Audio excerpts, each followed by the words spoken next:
Hello, everyone, and welcome to a special episode of the Canadian Football Countdown, a surprise Monday afternoon episode here. Episode 305 as the CFL dropped on Sunday that a major announcement for significant game changes was coming on Monday. That took place today at 1 p.m. Eastern Time. It is now 3 p.m. Eastern Time, or just a couple minutes afterwards here. Ryan and Mike with you to break it all down. The CFL announcing some significant rule changes to come into place over the next 2 years as a result of trying to refresh the game a little bit and maintain what they say is tradition while also refreshing things. So we'll go through all of the things the CFL announced today. We'll go through how the CFL launched this announcement. We'll go through the speculation that led into it, what could come more as a result of this. Lots of many different things, lots of different reactions, tons of different reactions from everybody throughout the CFL community based on this news that has come out today. Some are celebrating, some are mourning, some are confused, some are everything in between. And that's okay. And that's perfectly fine. And we're here for that as well. So we are live on our YouTube, Twitch, and Facebook pages. Thanks for presenting sponsor Game Time TV, which you can learn more at gametimetv.ca or facebook.com/gametimetvmb. So send in your comments, send in your questions in our live chats for us. Let us know how you feel about the CFL's announcement today as we're going along. And in a little bit time, we'll also open up the phone lines to the Discord community, invite folks from our Discord in here to come and chat with us as well if they are interested in doing so. So if you'd like to join the Discord, the link's in the episode description. It's free to join us there. Mike, not too often. When's the last time we've done a podcast, just you and I? It's been a while, and one where I'm not driving. Yeah, you know what? It took a major announcement on a Monday afternoon, but hey, it feels like old times for sure.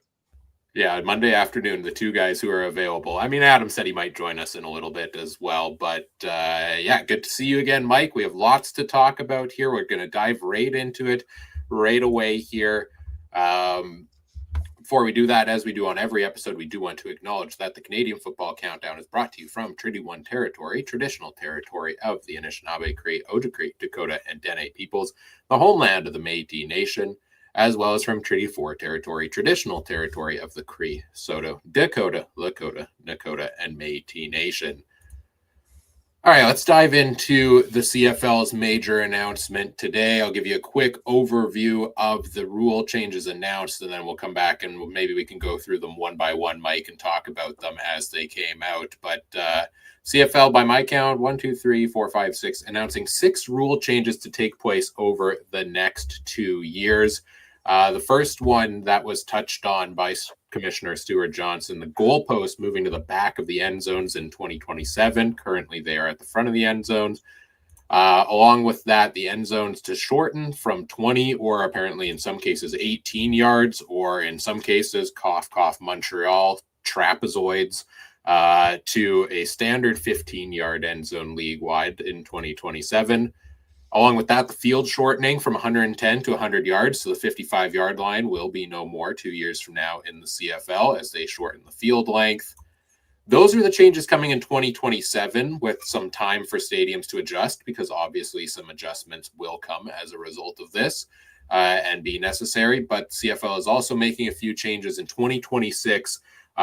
Starting with the Rouge. The Rouge will no longer be awarded for punt or kick out of end zone in 2026. So the only way you're getting a Rouge is if you tackle the guy in the end zone or if he takes a knee in the end zone. No more winning a game on a missed field goal.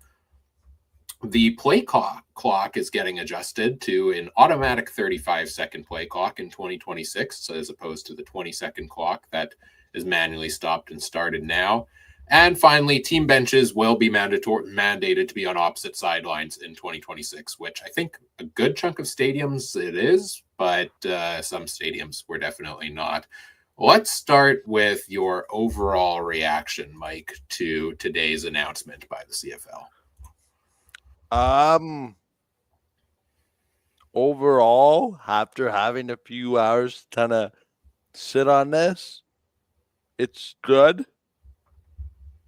Based on what I was hearing last night and what I was hearing early this morning from some people. My worst fears have been avoided. Now, um, overall, I feel like the shortened field, yeah, okay, I can get behind that. Uh, I think we were quietly suggesting that a kickoff straight out of bounds or a field goal straight out of bounds in any direction out of the end zone couldn't be a ruse or shouldn't be a ruse, even though it is. I can get behind that. Team benches on the same side. Um, that is good. I know I told you, Ryan, I wasn't necessarily a huge fan of the field goal post into the pass kind of time around on that because I think the CFL sees the opportunity for extra touchdowns as more of a forward thinking idea than what Trey Babel did on Saturday, returning a missed field goal for a touchdown. Um, although I have to watch the film back, I'm pretty sure Trey Babel still would have been able to run that kick out even under the new rules. So I don't know how much this actually changes. My concern, I guess, would be from a fan base standpoint of okay, if you're moving the end zones either further back or forward, what does this do for sight lines for in the end zone?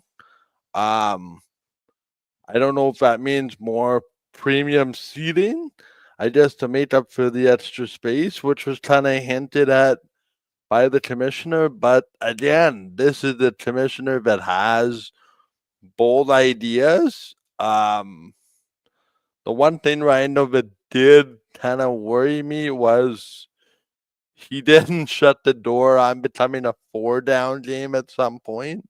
Now, you have made the comment, okay, he's not going to maybe say that for fear of boxing himself in and leaving himself for that opportunity. But I don't believe that there's a more polarizing issue than 3 downs versus 4 downs. Uh, Thankfully, we're not there yet, but I think overall, I think it just goes to show how the world in general doesn't react well to change. Some change is better than others, but based on what I'm seeing online, the majority of people understand, but it's gonna take some getting used to. And I wonder what the trickle down is here. Your sport, minor football, shared stadiums in some of the cases. Like to me, I think this is not even a CFL thing. I think this is a football in Canada suggestion spearheaded by the CFL. So I know that's a long-winded answer, but I expected worse. Am I happy with what we got? Yeah, because it could have been worse, and I might just be that miserable person, but doesn't like certain semblances of what happened. But hey, I didn't like the Winnipeg Jets jerseys when they first came back. 15 years later, they've grown on me. So why can't this be any different? Yeah, I mean, my overall first reaction to the announcement today is that I think I'm going to be a voice of optimism here on this episode today. I'm warning people of that in advance because that's not maybe what everybody wants to hear right now, right? Like, there are people that are upset about the rule changes. They have their favorite things about the CFL that make it uniquely Canadian, that some, just there's been a lot of discussion in our Discord even going today of some people saying, no, this is a staple for me. You can't get rid of that. And others saying, like, oh, don't really care about that piece, but thank goodness we still have that. And there's a million different opinions out there on all of the different things going on. The reason I have optimism is, again, with you, I think, I was potentially open, honestly, into anything that was going to come out in today's press conference. The biggest key for me was going to be how do they go about announcing it? And I think the announcement itself was very well done. And this might be one of the best like press conferences, situations, publicity things the CFL has ever done, at least in the past decade, Mhm. where Stuart Johnson came out and he's been really too quiet over the last however many months that he has been on the job. It's ever since he took the job. We really haven't seen him out there doing a whole lot. He's been working behind the scenes. Now, all of a sudden, boom, big splash coming into week 17, announces it on Sunday. That's all I've seen on social media Sunday through Monday is talk about the CFL news, despite there being no CFL games going on that day. And it drew up a lot of interest and excitement and worry. The way they announced it did bring some worry to it. But I thought the way they came out, the way he, very clearly didn't give us a whole long spiel at the start of it about the history of the league necessarily and all of that, went straight into talking about, here's some exciting plays. Here are some that would have been exciting if it wasn't for the goalposts getting in the way. We're changing the goalposts. Then he moved on to the next topic, provided examples for it, and provided their reasoning for it. And it wasn't just, okay, here's the new rules. Up to you for interpretation why we're doing it. I liked that aspect of it. I really liked the video they showed at the end of it as well, which you can find on the CFL website and CFL socials that showed, a more visual aspect of what they're changing. And so that aspect of it, I really like to the announcement that came today. And then they did the Q&A afterwards as well. So from the get-go, I was pleased with that because I am an analytic thinker, an analytic processor, where if I don't really understand why you're making the decision, I'm going to be a lot less bought into it. Some of these things I really like that they're changing. Some I'm like, well, I'm not so sure about, or some I didn't even think about really until they gave the explanations for it. And they gave me the explanation. I can see why they're doing it, and I'm willing to try it as a result. So I'm optimistic. I'm positive coming out of this press conference.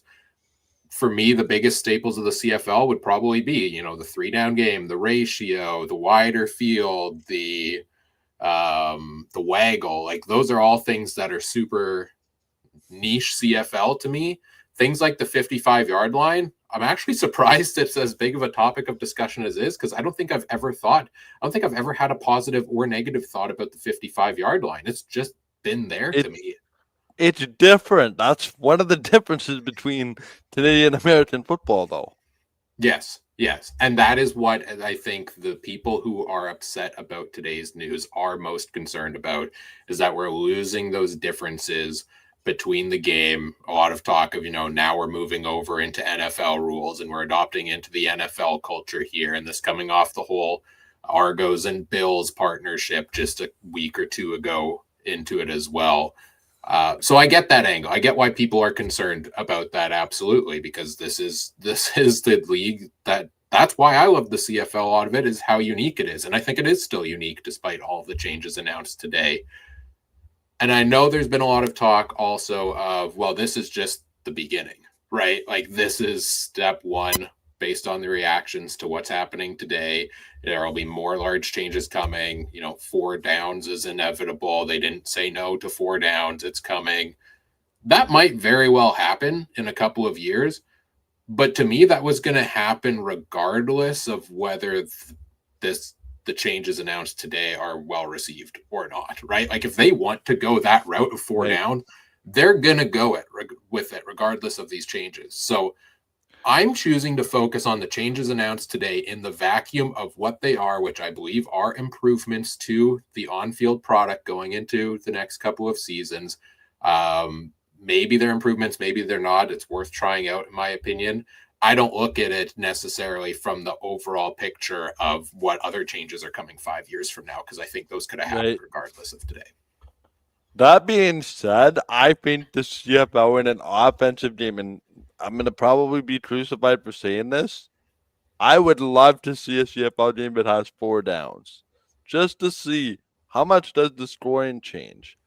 Does it change a lot? Does it change a little? It intrigues me, but the uniqueness is the 3 downs for me. It really forces the issue. I think your scoring goes way up if it's a 4-down game. That's the first thing that kind of comes into my head. Now you get to see, quite honestly, as well, some end zone plays that aren't, necessarily around the goalpost. So does that necessarily lead? I think they said that might lead to, and Ryan, you might have picked up on it. I thought I heard 20 more touchdowns or somewhere in that neighborhood throughout. 60. So, 60, yeah, according 50. to the league's projections, and I don't know what the kind of analytics went into these numbers, moving the goalpost to the back of the end zones will account for 10% more completions in the end zone and 60 more touchdowns every year. Overall. Overall, correct. That's basically one. Okay, so extrapolated over 21 weeks, 18 games a team. That's 100 and something games.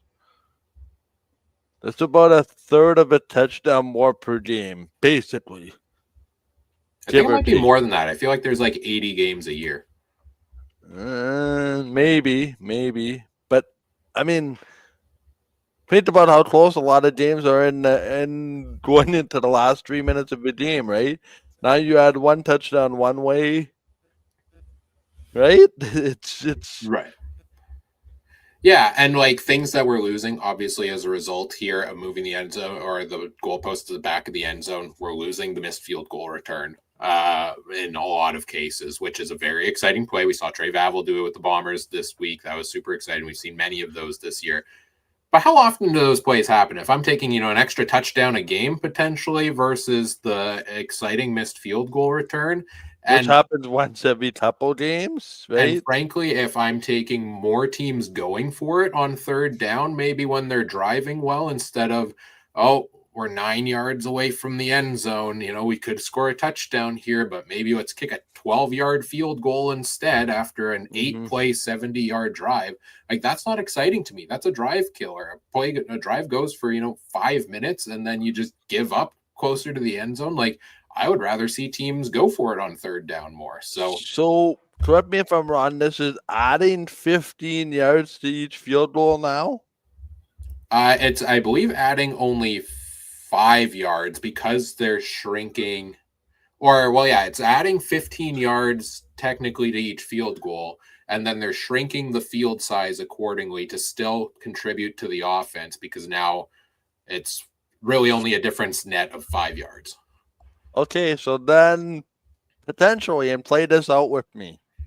You're at the 40-yard line. Okay, that's a 52-yard field goal ish. You're at 3rd and 2. The field goal post is at the back of the end zone. If I'm a coach, I probably have more incentive to try it at 3rd and 2 now, being a yard off the ball. Yep. Or is it the other way around, knowing that the field goal can't be run back? Yeah, it could Do go you either not, way, right? right? Do you now say, okay, 50-plus yard field goals are going to be the new norm? Hello, Brandon Aubrey. Hello, But Sergio Castillo. yeah. So, like, the more I think about this, the more I was all, oh no, this is not going to work. This is not going to work. But with some time and perspective, I think the CFL needed to freshen things up. And if this is the way they're going to go about it the next 2 years,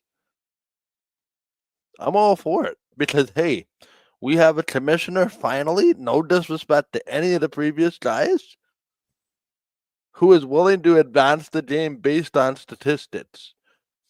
If we're in the Jeffrey Orridge, Randy Ambrosi era, to be honest, I don't believe that they are able to think like that outside the box.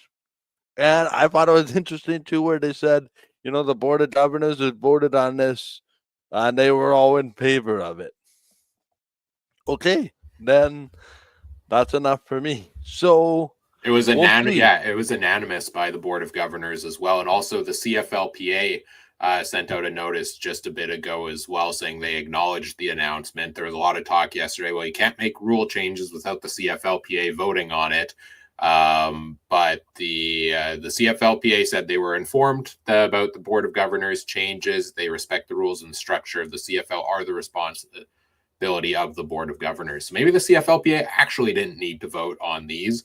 they were more so informed of it. But it sounds like as long as health and safety of members and their ability to produce are top of mind, then that CFLPA is on board as well. So I have a question for you, just completely unrelated. sure. How do you feel this changes the last 3 minutes of the game?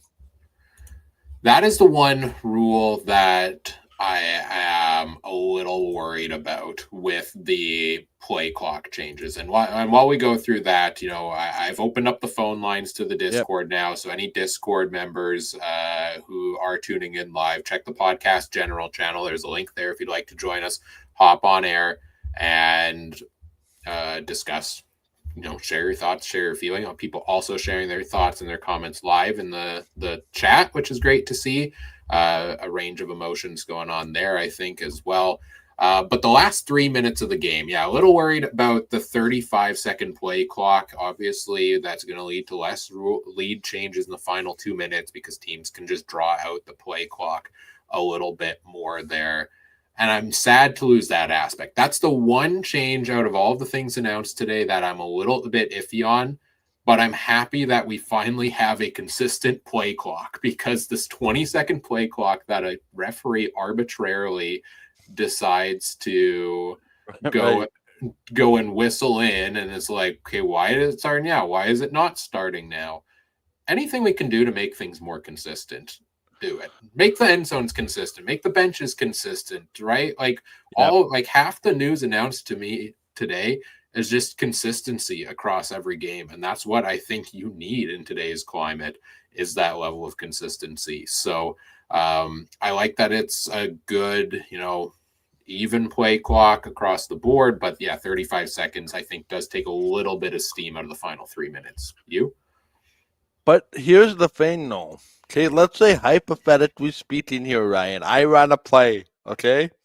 You tackle me for a 2-yard loss. That starts at 35 the minute I'm on the ground. So by the time you line up, it's 20 seconds. By the time you get everybody in position, the clock is running.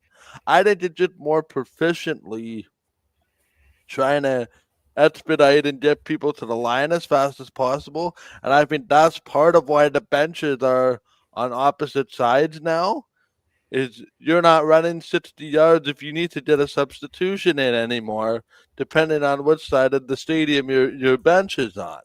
So maybe it's not as big of a thing, but what I can see happening is, okay, minute and a half left in the game, team had the first down, no timeouts. Well, game's over. Sorry. But that's no different than a minute left and first down. And it brings a different element of strategy, meaning you have to save your timeouts, meaning no challenges in the first 5 minutes of a football game, right? Right. Which is already sort of overblown, because if you did it wrong, you lose a timeout and you'd win 55 minutes with one timeout. I think it brings some element of strategy, I think, because it's not as, because I mean, now more teams are wanting to keep one timeout for the back half of the 3-minute warning, knowing that it is an importance of you have an opportunity to stop the clock once, and stopping a 35-second clock is more valuable now perhaps than a 20-second clock. So it also affects strategy that way. Yeah, I mean, I think the instantly running 35-second play clock, we're not going to see a difference in the real lifetime between plays that much, because that 15 seconds before they would blow in the play or whatever is still there. But my understanding is that play clock is still running at that time. So that 15 seconds that the play clock, or that the game clock wasn't going to run down before, is going to run down. So you are going to see that more. You're going to see less than the NFL still, because we've got 3 downs instead of 4, right? So that's an extra down that they can't run out the clock. Clock is still 5 seconds shorter. But that's the one rule change I'm a little bit iffy on. Interesting question here. I want to pull up from the chat from XFL Mike G. Do you think the changes make the CFL more palatable in the States? Obviously, this is adopting more of an NFL-ish structure with the goalposts and the the field length and things like that. What do you think of that? My initial reaction to that is, who is your actual audience? Is it Canadians or Americans? It would make it more palatable for sure, but the traditionalists don't like it, and it's the traditionalists that are speaking the loudest right now. I can see the area of concern of, okay, we'd want a 100-yard field. It's a little bit wider still, thank goodness. 35-second play clock. Like, I totally understand this NFL North talk, but I will only get there if I'll only get there if they somehow find a way to introduce American expansion again, which went very bad the first time it happened. Some traditionalists have not stopped reminding me about that, but we have to remember the CFL has not had this amount of seismic change, and I think that if you can get the majority of your players where they're from interested in the game, i.e., most of the players are American, therefore probably most of the people that watch them are American. And right now they're basically under two different sets of rules to an extent, or rules that are tweaked or altered, right? Like the rules, like the play clock. It makes it more, but again, it's Canadiana, right? There's no rouge in the NFL. They still haven't completely abandoned the rouge. That'll always be there. Where I get concerned is if this turns into a 4-down game and all of a sudden this is setting the stage with the UFL merger. That's where you have me very, very concerned. But it sounds like we are a ways off from that happening. And I personally, I do not know too many Americans that watch the CFL that are bent out of shape with the way it is right now. Right. I could be wrong, but that I have a largely Canadian following when it comes to this game in particular. I don't know how it's going to be received by Americans. I think from most of them, from what I've heard, they find it interesting. Um, it's different. That's what I've heard. Um, will it make it more? I don't know. I don't know because I think, to be honest, I think there's bigger issues in play than making the game palatable for Americans. I think they need to figure out a way to get the CFL Plus more consistent. I've heard issues in that regard. The preseason games notwithstanding, I think they need to get more games on networks like CBS Sports Network, who has cut their games that they broadcast, rightfully so because of college football, down quite significantly from Labor Day onward. But I also feel like I know this isn't necessarily answering the premise of your question, but I think this is setting the stage for uh, a revamped media outlook and the way we are going to consume CFL. I don't think it's properly come to grasp, and I think the American viewership is going to somehow be tied into all of this when it's all said and done. And it's very interesting, but these changes, the majority of them come in line when there's a new TV deal in 2026. Well, 2027 will be the first year of the new TV deal. It's very, very interesting. The way that's gonna work.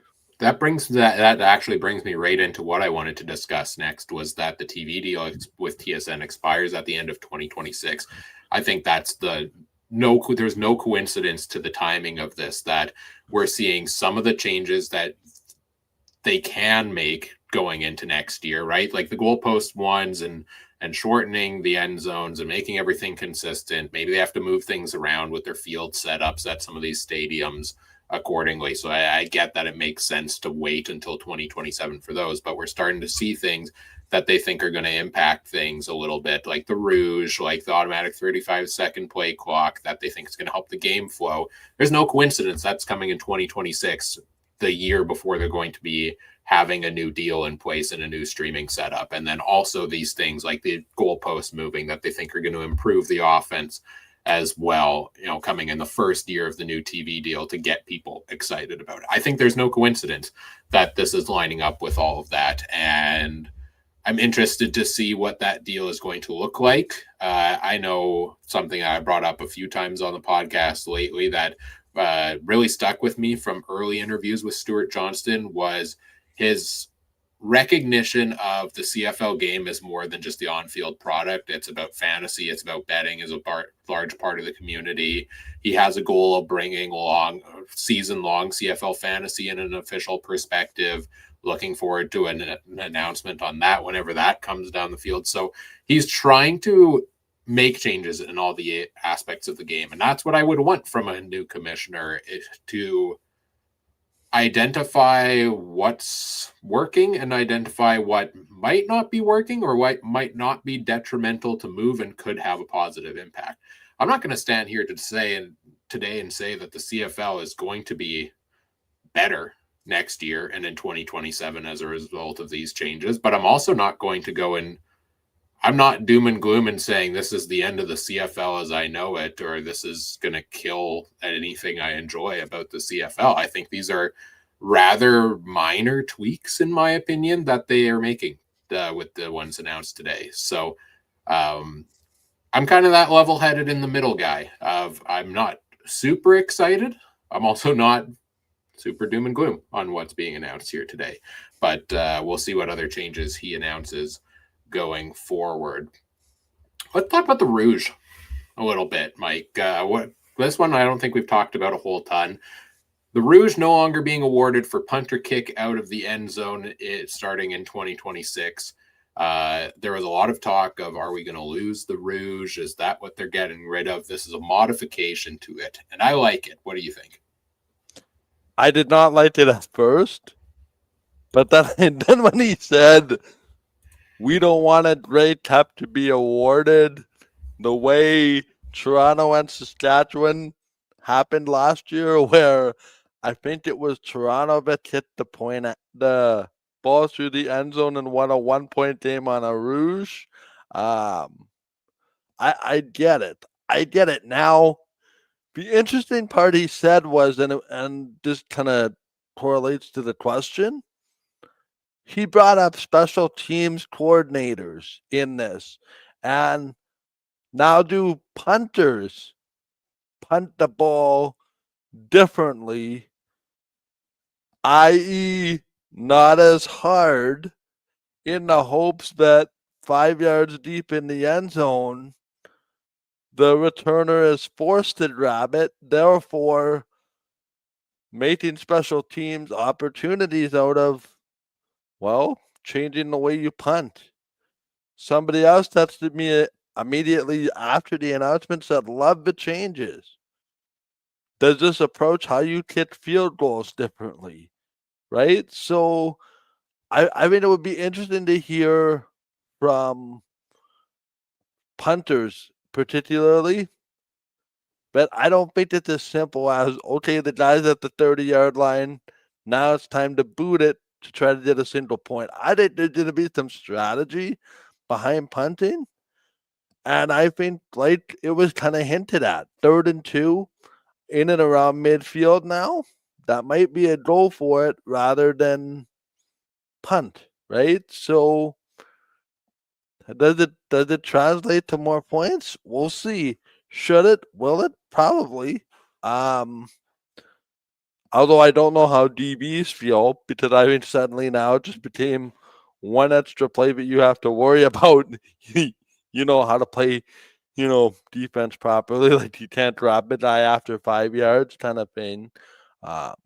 It'll be very interesting, and I'm glad, like you said, the fundamentals are still there. The Rouge is a very Canadian thing. This just to me makes a lot of sense.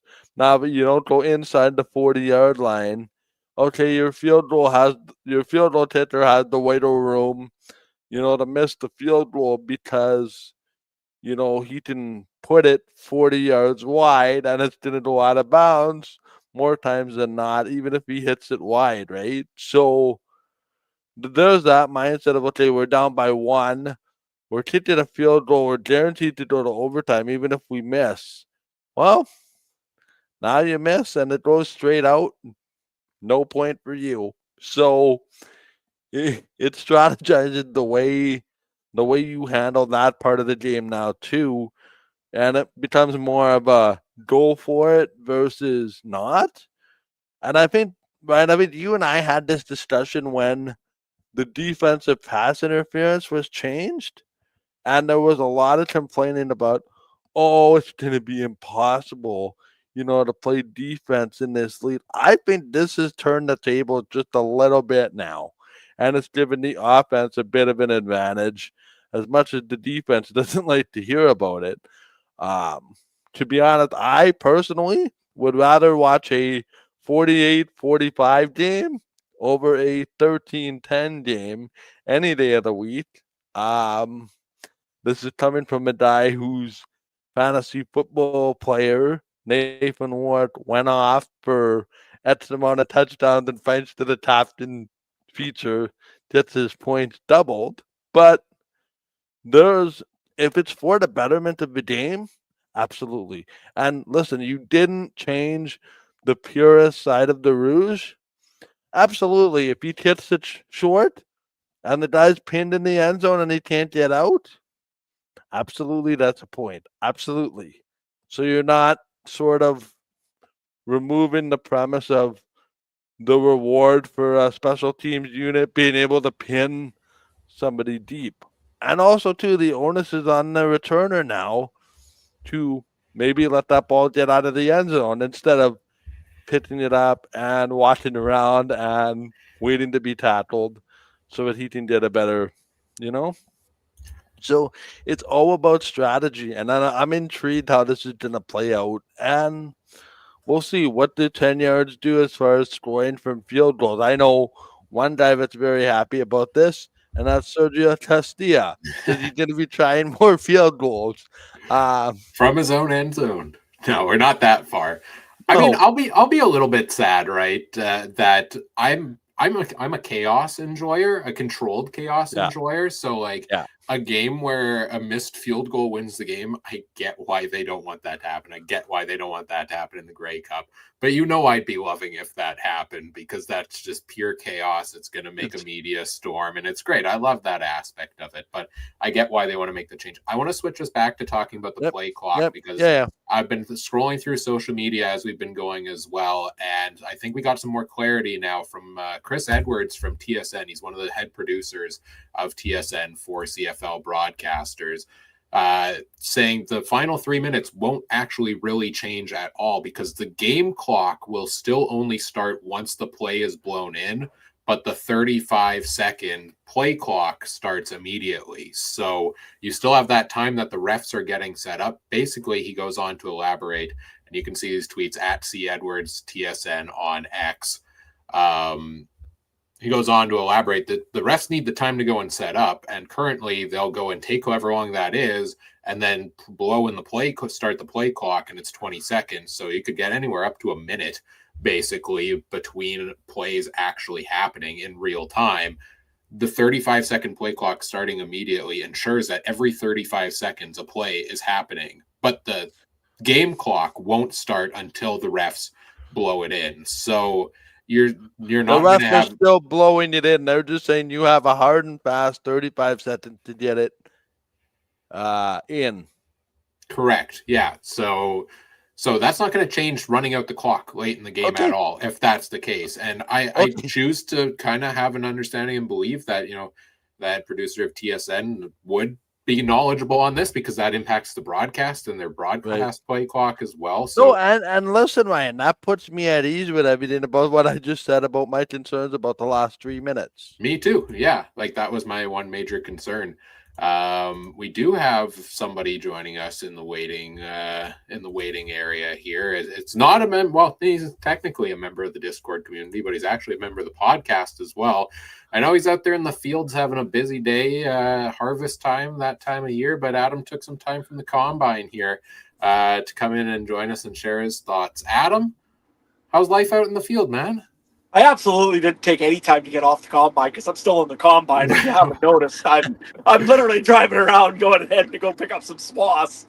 But no, honestly, can yeah, you get no. flagged for distracted driving while driving the combine and on the phone with us here? Like, I mean, I'm going at 3 miles an hour. I don't know if that counts, but okay. Anyway, hey, I just thought I'd come on real quick. We talk about, well, it's an emergency. I have to be on. It's an emergency session. You put it right on the title there, Ryan. of course, we're happy to have you here. I know you and I have been going back and forth a little bit in our group chat. I think some differences of opinion. I think you bring a different perspective on this here. So give us your initial thoughts, Adam, on what you heard today from the CFL. Here's my thing about this whole thing. The rules are the rules. You know what? I can live with a few changes. Obviously, you've got to grow the game. I get that. The changes need to be made, whether it be for player safety, whether it be for Cody Fajardo not hitting goalposts anymore for more excitement, whether it be for a Brett Lowther Rouge to win a game. I get that. You want to make the game exciting for everybody. That being said, it's the timing, it's the people that are on the board of governors right now, and it's the slow descend. I still say the wheels are in motion, that there's something going on behind the scenes that nobody's talking about. It's a very strange time of the year to make changes. I think we could all agree with that. It seems as though also this is about 2 weeks after there was a certain announcement on what do you call it, down south with a certain group. So everything really looks kind of fishy to me. That being said, I didn't like how the commissioner answered a question brought up by Justin Dunk about is there ever a chance that this game could go to the four down game, and he wouldn't be committal that this game will never be a 4-down game. Again, the CFL has its certain things that are paramount to the league, right? I think one of those is the 3-down game. One of those things is the waggle, and one of those things to me is the 12th man on the field. Those three things, those are the basic fundamentals of the CFL game. I also said one of those things back in the day was the 55-yard line because that there was a part of CFL. No other league had that. You took that away now, one thing of the big three, or big four that I had. Now all of a sudden, you're saying, okay, the commissioner's a former CFL on TSN producer. That there was owned by Bell Media / MLSE. You've got a board of governors that I still say is being led on by a certain group, mainly the guys that own MLSE. And MLSE has just shown that they really would like to get involved with the NFL. To me, that really stinks. Don't get me wrong. I don't mind some of these rules, Ryan. I like some of these rules. Frankly, I love that they're going to put these guys on separate sidelines. It's about time. That needed to be done. The Rouge, you know what? There's still a chance for a Rouge. I mean, obviously, if a player doesn't return the ball, that's going to make a little bit of excitement, but you're going to see a lot more punts, I think, now because of the field goal area. Like I said, overall, some of the rules I don't mind. I just don't like the stinkiness behind why these rules are changing and when they're changing right now. Can I offer a bit of a rebuttal? Go ahead. What if the only way the CFL survives is some form of American expansion? Let's say you've exhausted all your Canadian options. Here's my rebuttal on your rebuttal then. Have we Okay. ever really gone down to the United States and done a proper job of marketing our game? No. So why wouldn't we try with that first besides, oh, well, let's just beat them instead of beat them? I don't say we can we can never beat the NFL. Don't get me wrong. NFL is a $1 billion industry. But I think our game is still better than the NFL. And I think if the U.S. fan base, again, the U.S. fan base has said We don't want another NFL light. Take a look at the USFL. Take a look at the XFL 2 times, 3 times. I don't know how many times the XFL has been down. Check out some of these other spring leagues. They don't go. They aren't. They're essentially trying to be the NFL or be the NFL feeder. And guess what happens to them? The CFL has been around for over 100 years, Mike, and it hasn't died. Yeah, I struggle with will the CFL survive or not talk, because we've seen so many things over the year. If it hasn't died through anything else it's gone through, if it didn't die through the missed season due to COVID and all that XFL merger nonsense, I don't think any of this is going to kill it. We have the fourth member of the podcast crew joining us here, though. We got the full team here together. I know he's got some strong opinions on the announcements coming out today. So let's welcome Trey into the mix here as well, taking a little bit of a break during his day to let us know. How are you feeling, Trey? Oh, I'm absolutely pissed off, man. I haven't honestly been honest with you guys. I've been going through a separation with wife number 3, but today's probably the worst day I've had in with the last month or two, because I'm going to miss the 55-yard line. I can get behind the Rouge. I can get behind a couple of things, but the 55 and the goalpost, to me, I don't know, man. It's going to be weird. I was full expecting 4 downs today, and I know a few years ago with the XFL merge thing, I said I'd rather have Blue Bomber football and be 100 yards by 50, 4 downs, whatever. And I do. I mean that. I'd rather have the Blue Bombers take my kids to, but this is not going to be the CFL. I don't know. I'm not happy about it. And they call me a numpty or whatever. I'm not happy about it. I think there's a perfect range of, I think the 4 of us oddly captures the full range of emotions from CFL fans across social media today, right? Like, some folks are going to be angry with the news that's coming. Some folks are excited about it. Some are kind of in the middle. Some like a little bit of this, a little bit of that. And so I think that captures the perspective. You latch onto those things, right? The 55-yard line, the goalpost, stuff like that. Those are things that I don't necessarily don't make huge impact to me. Whereas, the 3 downs versus 4 downs and the Rouge do. So I think everybody is kind of, I think you said it best in our private chat earlier today, Trey, 10 out of 10 people with entirely different perspectives and levels of happiness with what we're hearing today. Yeah, I got to go back to work, guys. I just want to tell you how much I'm pissed off, and I saw Adam was on, so, if he can talk from a tractor, I can come talk outside for a minute. But have a good show, guys, and yeah, I guess go MLSE, I guess, our new overlords. All right, catch you later, Trey. Thanks for joining us in here for a little bit. I like his way of ending that. That was great.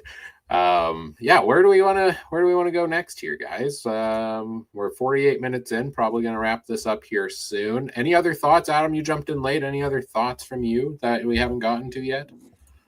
Again, the CFL did a good reasoning of explaining why they're going to some of these rules. I just like I said, I'm not one of these guys that's upset about the rules per se. I don't like seeing pillars of the CFL being taken down.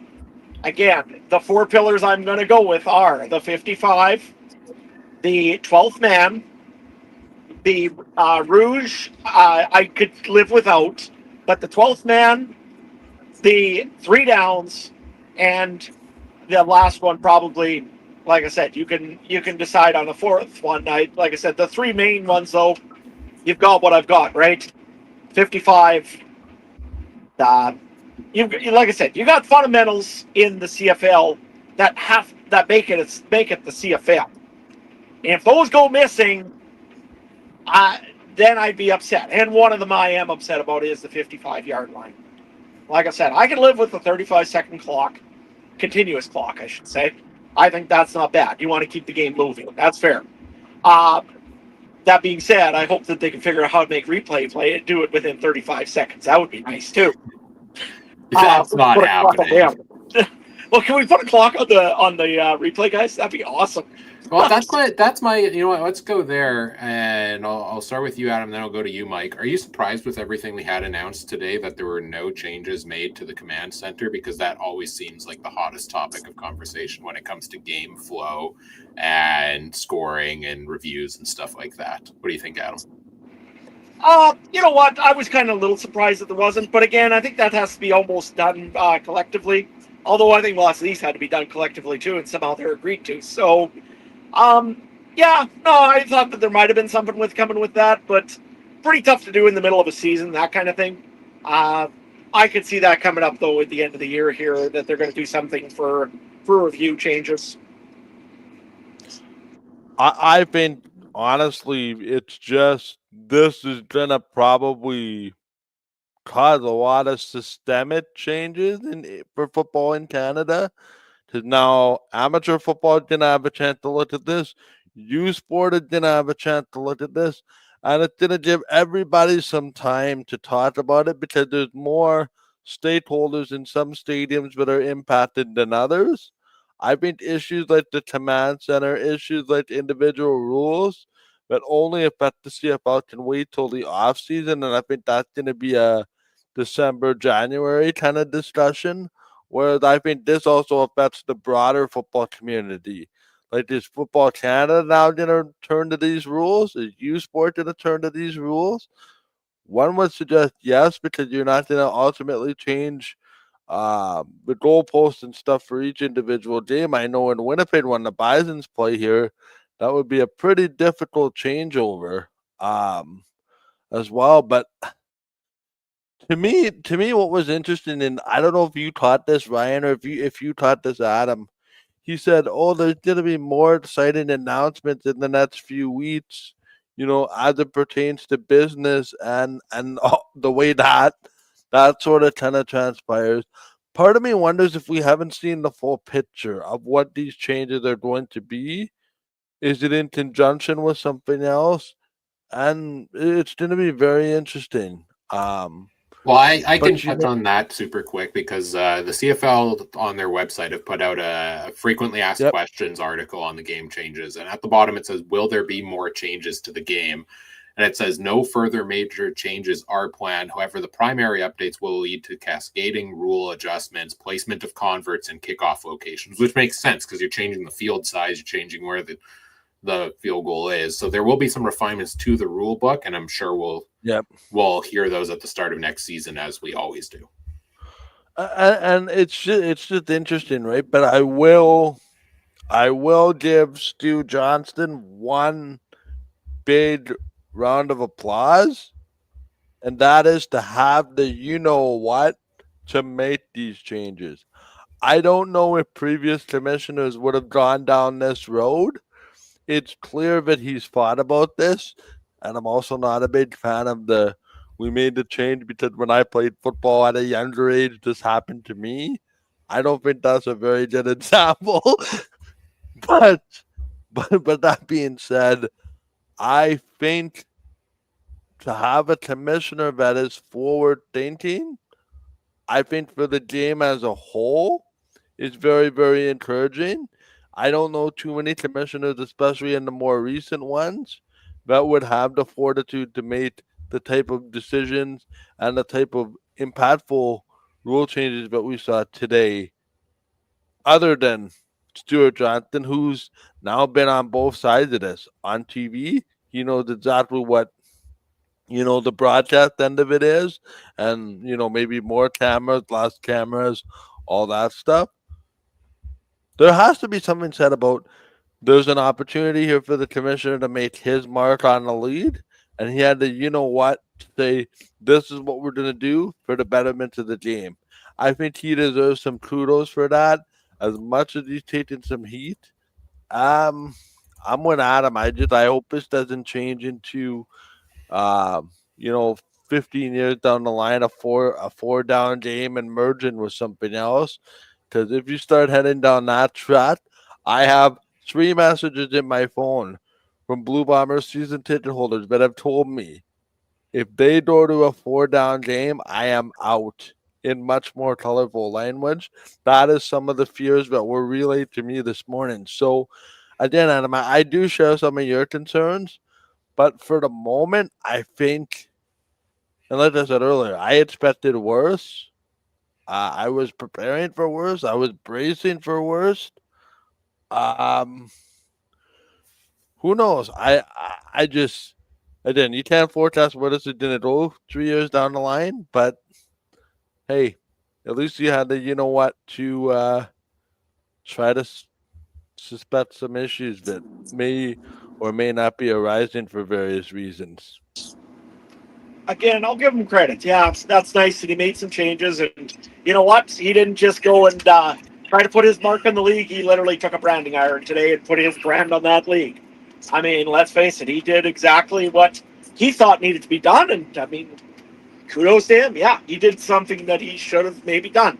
I just look at the big picture and I say that this is still a testing gauge, right? A measuring gauge of what the reaction is going to be if we make big changes. This considerably is a big change. So I guarantee the CFL is going to look at this and say, okay, these are the changes that we made. Now, what I'm hoping doesn't happen is that the Board of Governors, namely one in the Board of Governors, goes and says, oh, well, we made these changes, maybe I'll make these changes next. Because again, after a while, if you lose all the fundamentals of being in this Canadian Football League or being a member of the CFL, or you change all the rules in the CFL, eventually you have no game left over, right? I mean, for example, Trey Vavel just got a, 128-yard kick return for a touchdown. Well, guess he might just have the record for a long time, because that's what I was thinking earlier today too. Yeah, is somebody in the next year or two is going to set an all-time forever CFL record that will not be broken. Well, that's what I'm saying. It sounds weird because now you're ruining some of your history also with that, right? Because you can't do it anymore. I mean, that being said, in the NFL, there was things that you can't do anymore that you could have done back in the day. But that being said, like I said, the four fundamentals: the waggle, 12th man, 55-yard line, and 3 downs. Those four get touched, there should be trouble. And one was touched. So let's see where this goes. That's all I could say. I mean, maybe there'll be nothing else and for a long time. But like I said, little changes to the rules for one thing, but you can't get rid of the fundamentals. Yeah, I think that's fair, and I think that's a good way to sum it up. And what the fundamentals are is different for each person for sure, and nobody's incorrect in what the fundamentals are to them. I think you summed it up though. We got to wait and see at this point, right? Like, will these changes have a positive impact? Will they be more positively or more negatively received than what they are today when we actually see them in implementation on the field? We'll start to see them next season with the Rouge and the play clock and the benches, and then we'll see more so in 2027 with the moving of the end zones, and then whatever other changes transpire from there. And at the end of the day, one of the big things that, no matter how much they change for the CFL, this is my point of levity as we kind of end things off here, is to me, one of the biggest aspects of this league is the approachability, the relatability of the CFL, its players and its coaches and all of that, right? And that's not going to change from the fact that this is a small league. So no matter what changes here, there are elements of the CFL that are unique and will not and cannot be replaced, even if they go and make rule changes. So I think there are some positives. I understand people think there are some negatives from today's too. I can see that perspective of the negatives coming out of it as well. But I think from here, we just kind of got to wait and see what's going to happen with the CFL with these changes. And if they cause a positive improvement, then great. And if they don't, well, shoot. that's all I can say on that. All right. Like, they're going to make them regardless. So hopefully they turn out well. Anybody, before I do the wrap up stuff here, anybody got a final thought? Adam kind of gave his mic. You got anything else? I do have one final thought. Nothing to do with the rule changing today. Sorry for changing the subject. I have not been on the podcast for a couple weeks. I am not a huge fan of what they did with putting Toronto's home games where they did in Hamilton, in Winnipeg, and and Saskatchewan. I think that's a bad decision all the way around. I think it's a cop out if you ask me. But maybe there was some other reasons, but we were not privy to for why that happened. But we'll see what happens. I think there's no doubt the winds of change are coming, and I would be very shocked. And this is a bold prediction just on the way out, because I like to leave with a bold prediction. So you won't see me probably for a couple months unless more news breaks like this.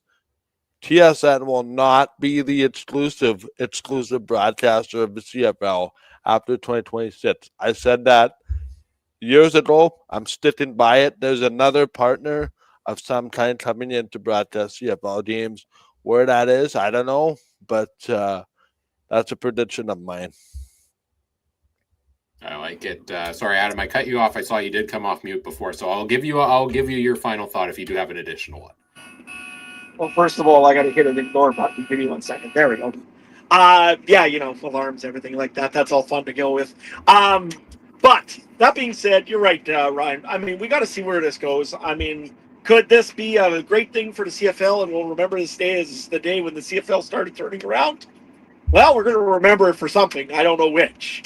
My opinion, first of all, I think that TSN has the guarantee. Like, you're going to go and tell MLSE, no, we don't want you as a league sponsor or as the host of the CFL. Yeah, I don't see that happening. I could see the rest of the league just saying, okay, yeah, let's go with them because, they're part of us. That being said, I hope that they don't, and I hope that Game Time TV actually gets the sponsorship for TV deal. That would be great. But as long as I get play-by-play duties for the Riders, that's all I ask. Anyways, we launched a brand new platform yesterday, so open to talking, but we'll see. Perfect. Well, anyway, you know what? Like I said, I think the biggest thing is you're right, Ryan. We do need to see what's going to change here and what needs to change and what's going to change, and that's going to take time. That being said, I'm still a little bit kind of with the guard up. I mean, like I said, some of the rules are one of them I said was a pillar, and it's gone, which doesn't sit well with me. But, like I said, we got to see how the rules actually play out. Maybe it's going to be for the better of the league. I certainly hope it's not for the worst of the league, because this league's just too new and not new. It's a very old league. I want to keep this league going for as long as humanly possible, so that maybe one day, who knows, maybe even my kids can watch it. I got to run, guys. I got to go and start combining or actually watching what I'm doing here. So we'll talk to you later on. All right. The one rule, too, while Adam was talking, that kind of changed my opinion is I think this has killed the kit out. There's absolutely no need for a kit out anymore unless you didn't give up a single. Oh, like the kicking back and forth situation, the Noel Prefontaine crazy ending. Yeah, you're right there. You know, at the end of the day, while I'm pleased about most of the changes here today, the captain feature still exists in CFL Fantasy, so I'm disappointed. Yahoo! That was the one change I wanted to see made. Also, they haven't put Nathan Rourke in the Hall of Fame yet. I was really thinking that was going to be an announcement today, but maybe one day. Anyways, we got to wrap things up here. We'll be back again this week. We got our Week 17 preview, fantasy draft, betting, or weekly CFL fantasy lineup draft, betting picks for each of the games. That should be Wednesday night, but stay tuned on social media or in the Discord community to see if we need to make a change suddenly based on availability, but most likely Wednesday night. On X, you can find us at CF Countdown Pod, on Blue Sky as well, facebook.com/CF Countdown Pod. Also, follow us on social media. Let us know there after the fact too, or in the YouTube comments, what your thoughts are on CFL's rule changes. Check out the Canadian Football Podcast Network as well at CF Pod Network on Twitter, Alternative Football Network at the official AFN on Twitter, or alternativefoootballnetwork.com. Adam's at Adam Stewart 1 on X. Trey is at Trey MB Harness. I'm at Cooper Trooper 42 if you want to find me there. Mike, what do you want to plug here quickly on your way out? Yep, my new Game Time platform, GameTimeTV.ca, did our first hockey game yesterday. Signal went A-OK. We are ready to rock for Thursday night. You can find me at Game Time TV MB. Not as much on Twitter anymore. I'm a more Instagram kind of guy, but even then, with the hockey season rolling around, I just privatized my Instagram. That's what this world has gotten to. Best thing I ever did for myself. But that being said, I will share some opinions every now and then regarding the CFL game, and just what a mess, what a beautiful mess the standings are this year. But that'll be a discussion for another day. You can find me Facebook, facebook.com/ Game Time TV MB. You can find me on Instagram at Daryl Media Mike, and I'll have some opinions as we get closer to the playoffs for sure. All right. And if you want to keep the conversation going, link is in the episode description to join our Discord community. There's lots of talk going on about this and everything going on with the CFL every single day there. So it's free to join us over there. Link in the episode description. And finally, thanks for tuning in to this special episode of the podcast. Nice chat with you again, Mike. Nice to have Adam and Trey jump in with some quick thoughts there as well. And whatever podcast platform you're listening on, we appreciate if you do the fun things to help us grow the show. Give us a like, leave your comments, subscribe if you haven't already. Give us that 5-star rating to boost us in the listings there. And share the show with your friends, your non-friends, people who like the new rules, people who hate them. Just share the show with everyone regardless. We always appreciate that. On behalf of Mike, Adam, and Trey, I'm Ryan saying thank you for listening. Take care. Have a good one. Bye. Bye.